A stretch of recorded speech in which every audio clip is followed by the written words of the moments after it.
प्यार या वासना, भाग दो। अरे छोड़ो यार, हमें क्या मतलब, इसमें नया क्या है। आजकल तो यह आम बात है। दूसरे फ्लैट वाले अंकल टालते हुए बोले। अम्मा यार, कैसी बात कर रहे हो। अपनी आंखों के सामने यह गलत काम कैसे होने दें। गलत? हाँ जी, मैंने खुद अपनी आंखों से देखा है दोनों को फ्लैट के अंदर जाते हुए। तभी पड़ोस की एक आंटी भी आ गई। क्या हुआ भाई साहब? अरे सामने बख्शी जी के फ्लैट में एक लड़का लड़की बंद हैं। पहले वाले अंकल बोले। तो ताला तोड़ दो, महिला ने मशवरा दिया। नहीं, यह सही नहीं है। जिसका मकान है उसे बुलाओ, दूसरे अंकल ने सलाह दी। शोर बढ़ता गया, लोग इकट्ठे होते चले गए। तभी कहीं से पुलिस का एक हवलदार भी पहुंच गया। लोग बाग दरवाज़ा पीटने लगे। बाहर निकलो, दरवाज़ा खोलो। बिना यह सोचे समझे कि ताला तो बाहर से बंद है, तो दरवाज़ा खुलेगा कैसे। प्लान के मुताबिक मोनिका समय पूरा होने से 10 मिनट पहले वहां पहुंच गई, लेकिन भीड़ को देखकर एक बार वह भी घबरा गई। उसने लोगों से वहां इकट्ठा होने का कारण पूछा और गुस्से में बोली, मेरा फ्लैट है, मैं जानूं, आप लोगों को क्या मतलब। हवलदार ने मोनिका की हाँ में हाँ मिलाई और भीड़ से जाने के लिए कहा। और फिर मोनिका के पीछे पीछे वह भी सीढ़ियाँ चढ़ने लगा। थोड़ी देर बाद हवलदार फ्लैट से वापस आया और बोला, फ्लैट में तो कोई नहीं था। किसने कहा कि वहाँ लड़का लड़की बंद है। फालतू में इतना शोर मचा दिया। सामने के फ्लैट वाले अंकल चुपचाप वहाँ से गायब हो गए, लेकिन उनका दिमाग अभी भी चल रहा था। जैसे ही भीड़ छटी, मोनिका ने कविता और रोहित को चुपचाप बाहर निकाल दिया। दरअसल सीढ़ियाँ चढ़ते समय ही मोनिका ने हवलदार को कुछ रुपये देकर उसका मुंह बंद कर दिया था। जैसे तैसे आई हुई बला टल गई, लेकिन कविता और रोहित का मुंह देखकर साफ पता चल रहा था कि उन्होंने इन 2 घंटों के दौरान कितना अच्छा समय बिताया होगा। जब दोनों फ्लैट के अंदर थे, तब रोहित ने कहा, सॉरी, जल्दी जल्दी में तुम्हारे लिए कोई उपहार लाना तो भूल ही गया। तुम आ गए हो, नूर आ गया, कहते हुए कविता हंस पड़ी। तब दोनों के हृदय के तार बज उठे थे। दिल में एक रागिनी बज उठी थी। रही सही कसर आंखों से छलकते प्रेम निमंत्रण ने पूरी कर दी थी। सहसा ही रोहित के हाथ उसके तन से लिपट गए और यह आलिंगन हजारों लाखों उपहारों से कहीं ज्यादा था। असल तूफान तो उसके बाद आया, जब रोहित अचानक कविता से दूर होने लगा। फिर 6 महीने में सब कुछ बदल गया था। अब सिर्फ कविता उसे फ़ोन करती थी और रोहित कविता का फ़ोन भी नहीं उठाता था। वह अब उससे बात नहीं करना चाहता था। जब उसकी मर्जी होती मिलने को बुलाता, पर उस दौरान भी बात नहीं करता। ऐसा लगता था जैसे वह जिस्म की भूख मिटा रहा है। कविता उससे प्यार करती थी, लेकिन वह कविता को सिर्फ इस्तेमाल कर रहा था। कविता की तो पूरी दुनिया ही बदल चुकी थी। वह खुद से नफरत करने लगी थी।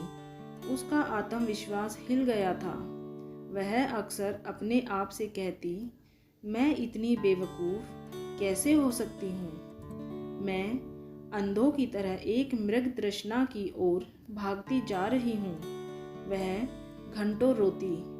निराशा उसकी जिंदगी का हिस्सा बन चुकी थी। इस हार को बर्दाश्त न कर पाते हुए इसी बीच कविता बार बार रोहित को वापस लाने की नाकाम कोशिश करने लगी। उसे मेल भेजना, प्रेम गीत भेजना, कभी कभी गाली लिखकर भेजना, अब यही उसका काम था। इसी बीच एक दिन, रोहित, तुम्हें समझ में नहीं आ रहा कि मैं तुमसे अब कोई संबंध नहीं रखना चाहता। मुझे दोबारा फ़ोन मत करना। कविता, देखो तुम क्यों ऐसा कर रहे हो। मुझे पता है कि तुम भी मुझसे प्यार करते हो, लेकिन क्या है जिससे तुम परेशान हो। रोहित, ऐसा कुछ नहीं है। हमारा रिश्ता आगे नहीं बढ़ सकता।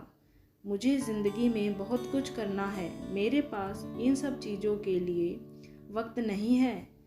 कविता, नहीं, देखो रोहित, प्लीज़ मेरी बात सुनो। हम दोस्त बनकर भी तो रह सकते हैं। हम इस रिश्ते को वक्त देते हैं।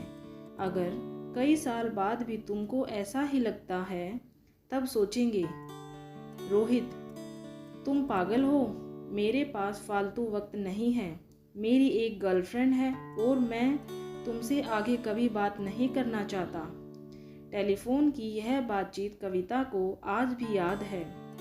यह उन दोनों के बीच आखिरी बातचीत थी। इसे सुनकर कोई भी कह सकता है कि कविता बेवकूफ़ थी, भ्रम में जी रही थी, लेकिन वह भी क्या करती। कुल 16 साल की ही थी और उसे लगता था सब फिल्मों की तरह ही होता है। जब वी मेट फिल्म में वह काफ़ी प्रभावित थी। वैसे भी 16 का प्यार हो या 60 का, जब कोई प्यार में होता है तो कुछ भी सही गलत नहीं लगता। पर स्कूल में रोहित उससे बचता, नजरें छिपाता। कविता उसी से बात करने जाती तो वह झिड़क देता या दोस्तों के साथ मिलकर उसकी खिल्ली उड़ाता, कहता कितनी बेवकूफ़ है जो उसकी बातों में आकर सब कुछ लुटा बैठी। उसने तो यह सब कुछ एक शर्त के लिए किया था। ओह, तो यह सिर्फ उसकी एक चाल थी। काश मैं पहले ही समझ जाती। वह घंटों रोती रही। आज प्यार के मामले में भी उसका भरोसा टूट गया। प्यार पर से विश्वास तो पहले ही उठने लगा था। वार्षिक परीक्षाएं सिर पर मंडरा रही थी। वह खुद से जूझ रही थी, पर कविता ने पढ़ाई या स्कूल बंद नहीं किया।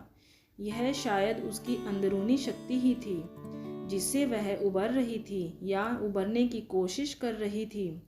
हालांकि चिड़चिड़ाहट बढ़ रही थी और उसके बढ़ते चिड़चिड़ेपन से घर पर सब परेशान थे। अगर घर पर कोई कुछ जानना भी चाहता तो उसने कभी नहीं बताया कि उसके साथ क्या हुआ है। कविता नई क्लास में आ गई थी। हर बार से नंबर काफ़ी कम थे। रोहित ने नई कक्षा में पहुंचकर स्कूल ही बदल लिया था। यही नहीं, मोबाइल नंबर भी।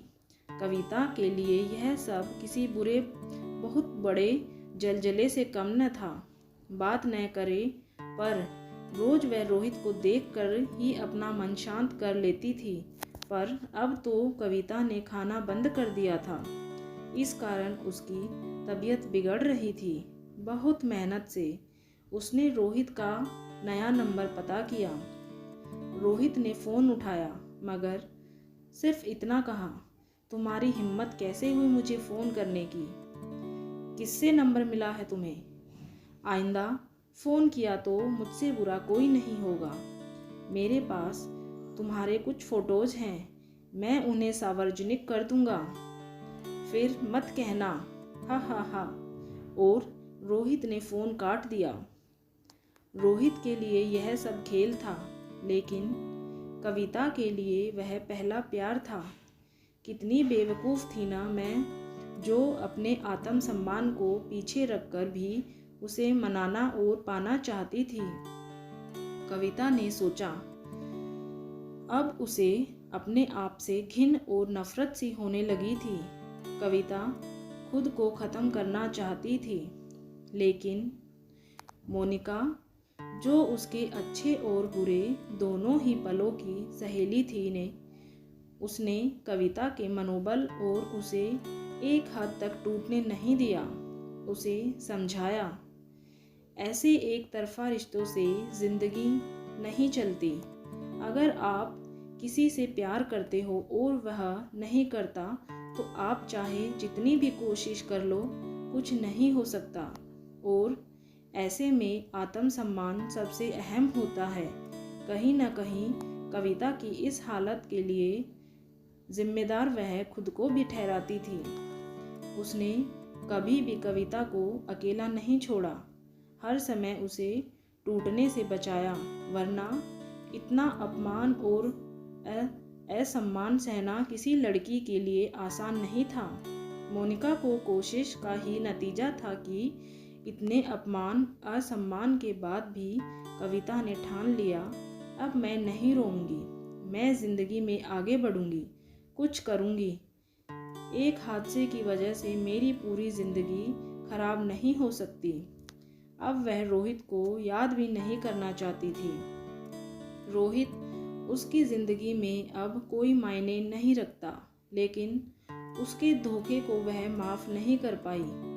प्यार करना उसने यदि रोहित से मिलकर सीखा तो प्यार का सही मतलब और वादे का सही मतलब शायद रोहित को कविता से समझना चाहिए था। रोहित ने सिर्फ प्यार ही नहीं, धोखा क्या होता है यह भी समझा दिया था। रोहित से मिलकर, उसके साथ रिश्ते में रहकर कविता का प्यार पर से यकीन उठ चुका है। अब वाकई कितनी छोटी उम्र होती है ऐसे प्यार की। शायद सिर्फ शारीरिक आकर्षण आधार होता है, तभी तो इसे कच्ची उम्र का प्यार कहते हैं। तो दोस्तों, कैसी लगी आपको ये कहानी कमेंट में बताएं। और अगर आपने चैनल को अभी तक लाइक और सब्सक्राइब नहीं किया है तो जल्दी से कर लीजिए, ऐसी ही नई नई अच्छी कहानी सुनने के लिए।